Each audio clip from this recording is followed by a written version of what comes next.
Hi, I'm Matt Little. I'm the Director of Counselling and Education, Empowering Awareness.Asia, and I'm a proud sponsor of this podcast. Hi.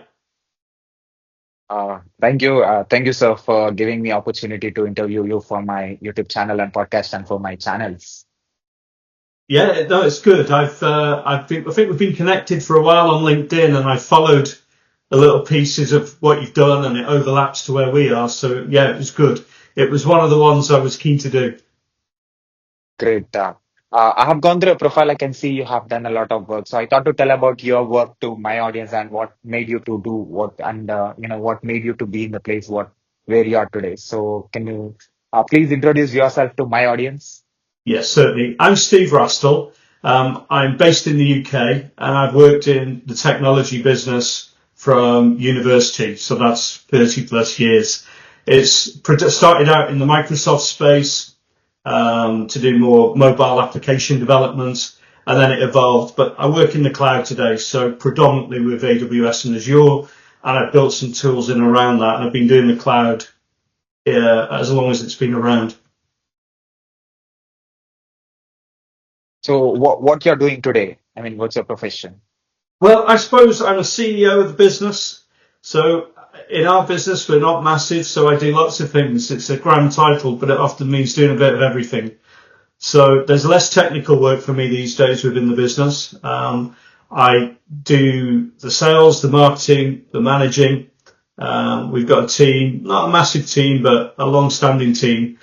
So I think if you had to say what do I do, I'm a director of a cloud business. We're in the UK, but our tech is used all over the world.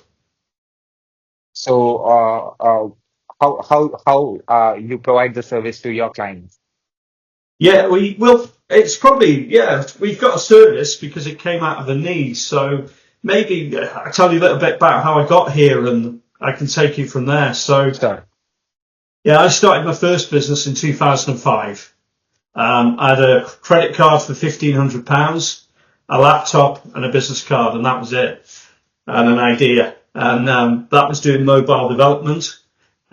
Built some mobile apps, started to go, business grew, got to about 20 people, doing code though and projects. And within that, we got into SharePoint, did SharePoint, did really well with that business, sold that business, um, got some good money, life got settled, but I didn't want to retire.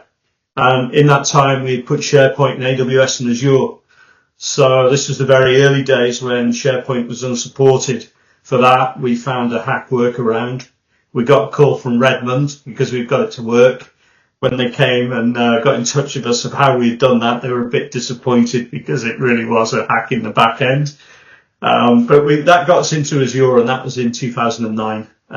What got me into that? We had a customer, a large customer, global one, and they needed to deploy a solution into education for schools in the UK to buy stuff. There was a flood in the Far East, and there was a shortage of microchips. There's a very heavy weather. People might remember it was in 2010. And within that, there was no way we couldn't get things deployed on the tin. So we had to do this SharePoint solution into the cloud, and that's what got us into Azure. And then we went from there. That business grew, and we came out of that one, and we started the one we're in today. So that's 15 years in, hopefully, 50 seconds.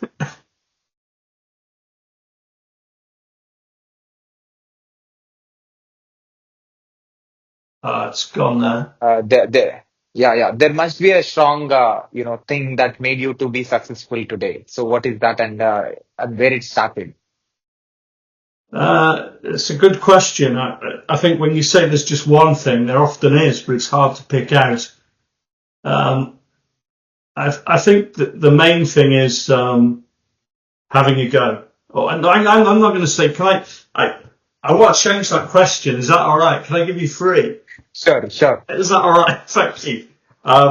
Number one is you have a go and you just stick at it, and things don't happen quickly. And everybody says that, and people hear this type of stuff, but it really is true.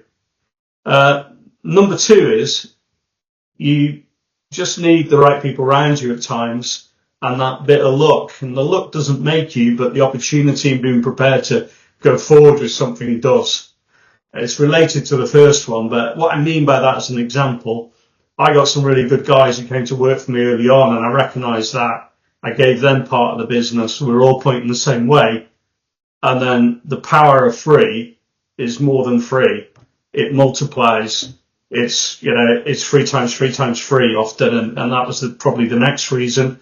And the final one is more a bit depreciating. Well, I don't know about this one. If you get a good market, and SharePoint was, even a turkey can fly in a strong wind. Whether I mean that we're turkeys, I don't know. But the market was really good, and we got behind the right thing at the right time with what people wanted. And looking back, I used to think it was more us, but it was as much the market as us. So, yeah, next question. No more turkey talk.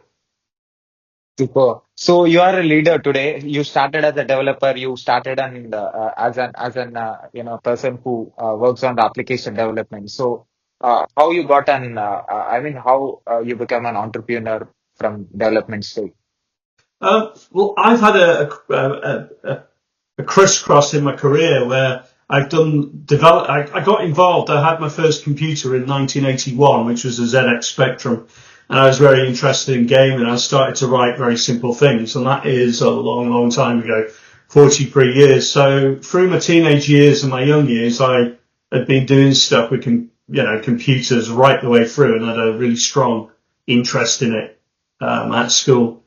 I then started to do small things, but I ended up doing sales as well to earn some money while I was studying.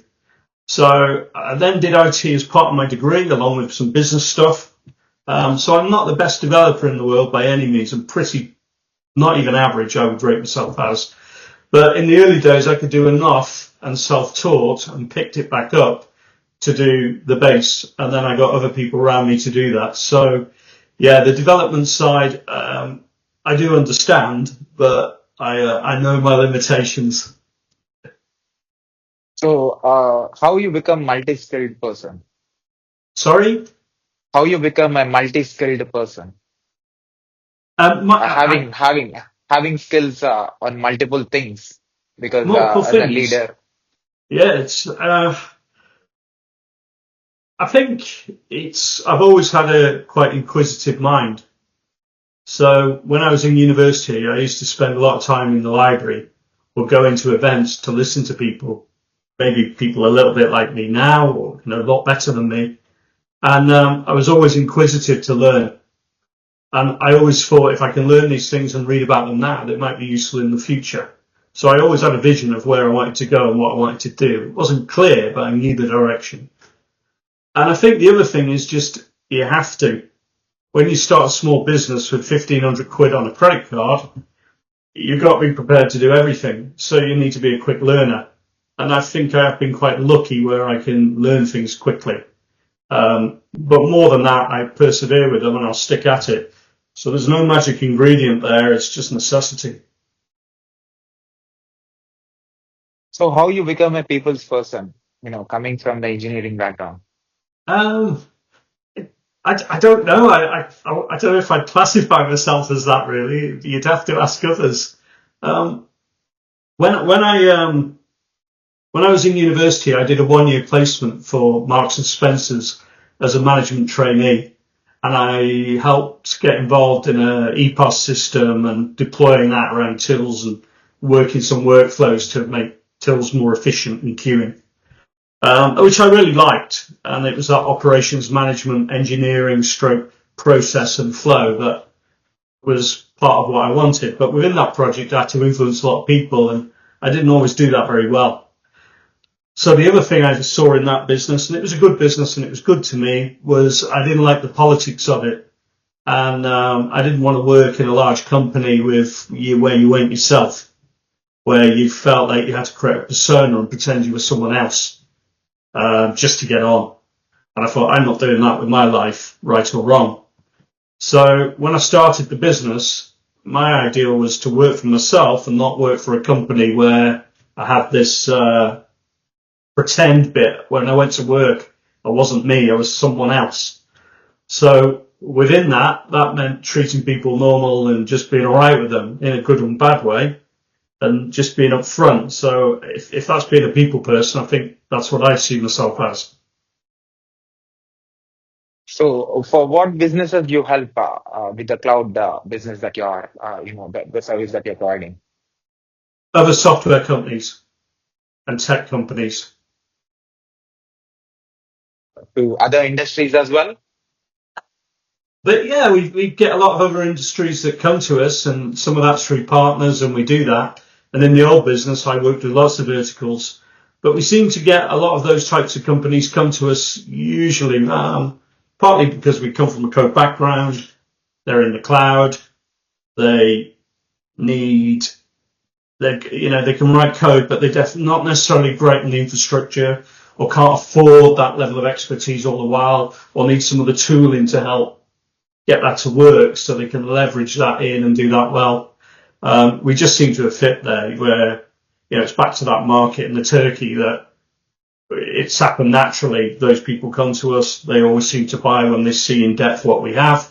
So we've targeted more of them, and we've done it that way. So we've got a lot of companies, America and the UK are our two main markets, but a lot of those companies got stuff deployed all around the world, and they work within sectors and industries, within their SaaS space or whatever else. So if you compare yourself with the person who studied in the university and, with the person that, who are you today. So what is the difference that you're observing? For the youngsters coming through. No. You as a youngster who was studying in the university and now today as a CEO and as a founder and as a business owner. Yeah. I'm fatter. I've got more grey hair. I think that's the first thing that comes to mind. But yeah, it's. I think this is a good question. I think I was a lot more idealistic then, and that's not necessarily a bad thing. Where your dreams are clearer and the life and your naivety is really sometimes a good thing, because you want the world to be better. You see things differently, and over the years you realise it can't always be like that. So I think, and sometimes that naivety means you'll have a go at things that when you're older, people will say, "Oh, you can't do that. You wouldn't do that," and you wouldn't do it. So I do try and remember how I felt when I was younger, when the world was everything was out there, and then when you get older, I'm 50. Everybody tells you how bad the world is now and how it's awful and it's gone bad. And I remember old people talking to me like that or older. And I think that's the thing I'm fighting against, not to let that become more and more. In these 18 years, I'm sure you might have learned a lot. So how you are able to adapt yourself to the new things that are happening because technology is constantly changing. I'm sure you might have seen a lot of drastic changes in your life. Yeah. I think back and, has it changed? That's what I like about this. It makes it hard because you can't stand still. We all say this, and it's really true. So I've done 3 businesses. This was my third. The first 2 one was reasonably successful. We sold for a small amount of money. The second did really well, and this one's going really well, and I'm enjoying this one probably the most. And the technology and how we run the business is completely different. It's not just the tech we do, it's the tools we use. What we can achieve now with fewer people compared to 20 years ago as a business is massive. I mean, the level of investment I would have needed 20 years ago to do what we do now is completely different. So I think it's the positive, but it takes the right character, because it is all that cliche of always learning, lifelong learning, and things like that. How do you handle that? I think special people than me understand that, but I think you've got to be inquisitive, and you just got to keep looking at stuff and trying to pick it up and work out what it does. So who inspired you to become what you are today? My granddad. My granddad was orphaned at 7. He had quite a tough life growing up, poor. He used to climb chimneys, you know, a steeplejack, the big smoke Yeah, yeah, chimneys, and repair yeah. those. And then he went to a dog racing, the betting, and the horse races in the 1950s. He used to run the bets when it was illegal and take them to the bookies down the road for people. And then he started taking those bets on as soon as it legalized and started to make money. And then in the 1950s, he probably won a load of bets. He won £7,000, which then would be a lot of money. But he invested it all in land, property, and his business. And then he opened 56 betting shops. And yeah, he did really well in life. And then my dad and his brothers didn't do so well with it. They then went downhill. And it just goes to show. And then, you know, by I got going, I didn't have too much again. Not that we were poor, not like he was, but there was no help as such for what I did, which I think is a good thing looking back. So when I was growing up, I heard all these stories about him, the things he did to make money and how he innovated. And it made me believe that maybe I could do it because he did it and he was my granddad. But, yeah, that's more from the heart. So, do you have, any memorable thing and, that challenging, problem that you have solved in your life? Yeah, a lot. Um, I think they just come all the while, and you've just got to try and fix them and go past them. So today I had some sad news about an hour ago that 2 years ago, and this is slightly off piste, but I think it tells you about challenges and about life. My daughter plays football. I was at a football game, and one of the other dads went for a run. When he got back, he dropped down, and he was having a heart attack. And I realised this quite quickly. I ran, and I knew there was a machine, a defibrillator very close by. So I ran, and when I got there, it was locked. Why people have these in locked boxes, beyond me. Anyway, I managed to rip the door off and get the defibrillator, and along with help of another couple of guys, I ran back and we put it on him, and we got him going again. And he was in a bad way, and we kept him alive. And his daughters were there, and they were only 11 or 12, similar age to my daughter, my youngest.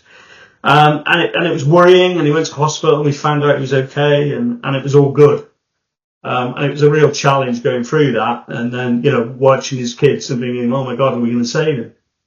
And this is true. This was just about nearly 2 years ago, just outside Chester in the UK. And then an hour ago, somebody messaged me saying, oh, poor Alan, that was his name. He died yesterday, and he had a heart attack again. And, you know, it's sorry to put this on a down bit, but these are the things you have to do. So after I remember that happening, I thought, you know, how do you deal with that? And it was upsetting, you know, even after he'd lived, I was worried afterwards because I didn't know straight away, would he be okay? Have we done enough?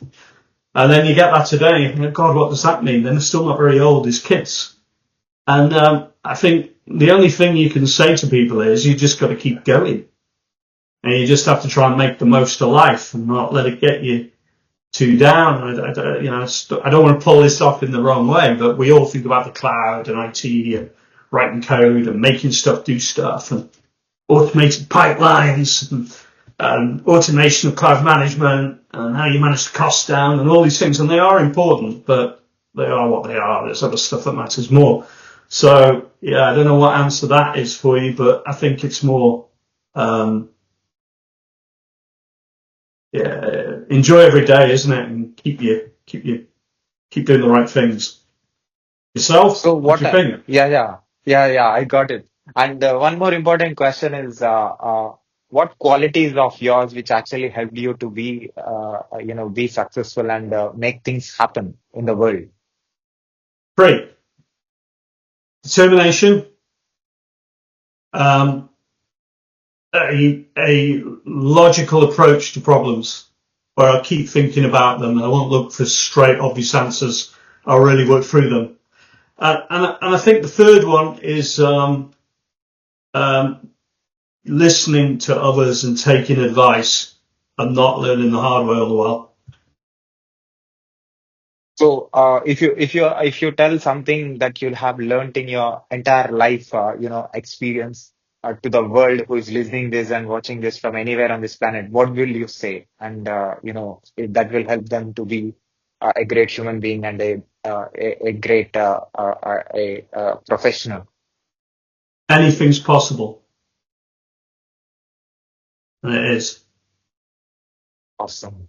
So, at last, as a founder, as a CEO, as an experienced technologist, what is your observation about my work? You have seen my work on YouTube, and what are your words? Yeah, I've got a few questions there, if I may. So, which do you enjoy more, this or the hands-on? So engineering is something you are communicating with a computer which has no life. So when you're talking with people, it's you may or may not get the response that you get that you expect. So talking with computers or communicating with computers, machines is different from humans. So it's completely a different experience. So the more you speak with, eventually the computers we are communicating that is for human beings. So the work that is coming out of computer for human beings only. So it's important to understand humans more so that we can able to solve the human problems with these computers. So I want to be a people's person first. Then automatically engineering thing it becomes a part of people solving problems of the people. So that is why the reason we are creating tools and softwares and all these things. Like eventually it's for human beings. So engineering me is making me to think logical and making me become a people's person and also be a good engineer. The more you communicate with the computer, you become more logical because your code, when you are doing DevOps, you should put a particular command and so that you can able to get the exact output. So that is very accurate. But it's completely different from humans. But it's a tough job. Two different roles. You know that Yeah, better than me. well, I think DevOps is an interesting area because yeah, I don't know how you feel about this. That it's got a name now that has become quite cool and known. There's tools out there, and everybody makes out like there's all this clever stuff that automates. But sorry for the long description, but it's a complex area, so I'll make it as brief as I can. You've got to learn loads of tools, but there's loads of them. How do you know them all? You've got to know when you apply them. You've got other development pressures on you of a team that want to do things that maybe aren't right. And then you need to try and drive all this automation, and all the tech companies tell you there's all this great stuff that does all of this, but it isn't all it's meant to be. Not really at the minute. It's way better, but there's still gaps. And it feels like you're always pressured from doing the right thing. Everybody wants something from you, and Yeah, you're in the middle, and it's feel like being a yeah. punch bag. Now, hopefully that encompasses how it feels. I don't know, or maybe there's something else. What does all that mean to yourself? So I don't feel like it's not a pressure. Like people say it's a pressure job, but actually it's a very interesting job. Like you enjoy doing it. Like you will explore your things by yourself when you're doing it, and you learn a lot. By doing it. It is a challenging role, and it's a great opportunity to be on and eventually whatever you're doing is for the business that you're working for, and anything that business requires, it's important as a technologist, as a DevOps engineer for me to deliver that. And no matter how tough it is and how different it is from what I have done already before. So being in technology, I know that it is going to be a constant change, and anything that comes new, I have to learn that and I have to do accordingly and what the business requires. And eventually, I'm working for the success for the business and what is required to make things happen. And I should be fearless to learn anything new. And that is very comfortable because I'm a sportsman The from cricket. I'm a cricketer. So so so when you be in a sports, when you be in this role, a player like you will be playing in different situations and different grounds and different stadiums and different players and your different climatic condition, different uh, pitch, and you're completely experiencing new things. And every Saturday, Sunday that I'm going to play for different club teams and different state teams. So that made me to be adaptable to anything that is, new. And that same philosophy that I applied in technology and education as well. And that is, that is not completely different for me. It's related to what I was doing. So I'm able to adopt and I can able to succeed in and podcasting also, talking with completely different people from different places. And so it's similar to DevOps, what I'm doing in this, like doing a different thing every time. Yeah, I want to grab that cricket analogy a bit more. I think DevOps could be a lot like that, where people start unpicking and altering the ball, and then you get a really bad bounce you don't expect when somebody turns up with some code that, and then you get another thing where there's an umpire standing there who's the security guy, and he does a call that is completely mad, and you've got all these Yeah. things, and then you've got feel. Yeah. You have to So, do the job to maybe know what that sounds like. yeah, exactly. Correct. So, yeah, that's, I mean, good combination that I have and I can able to make both Yeah. happen because this knowledge that I'm acquiring, that is helpful here and this knowledge that I'm getting, that will be helpful there. So both are interconnected. So business Uh, and And development. when, and when you've got to reverse a release, it's like it's been rained off. Yeah. Anyway, I'm getting carried away with that. I've got that one. I like it. But yeah, Yes. it's I think it's a growing area. It's still an area where people make a difference within IT, where you're seeing, people talk AI and that movement of the bar. Years ago, people put the machines in the data center, within their IT team, they manage them, they network those. That waterline on the boat is coming up with the main tier one cloud providers, and people do less and higher level things, but there's more higher level things that keeps the job wide. But I think DevOps is still very hands-on. The person really makes a difference. The tech doesn't drive it all, and there's still probably a lot of yards in it for it to get far more clever. Do you see that yourself? Exactly. Yeah, I believe so. Yeah. Well, I think where do you, any more questions for me? Yeah, one question that is about me, like being an engineer, I have done masters in software engineering, also bachelors in computer science and engineering. Right now, I'm working for a UK company, for a London company as a DevOps engineer.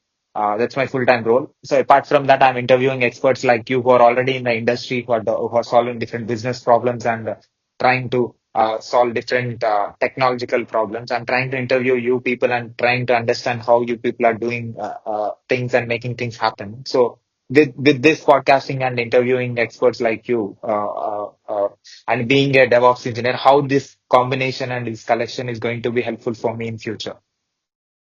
Yeah. Um, how it can help, and Yeah, how it is going to be useful for me. yeah, I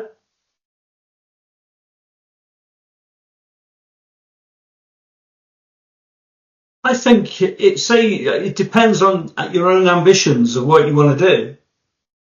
I think if you talk to lots of people, and people probably more successful than me, some maybe not as much.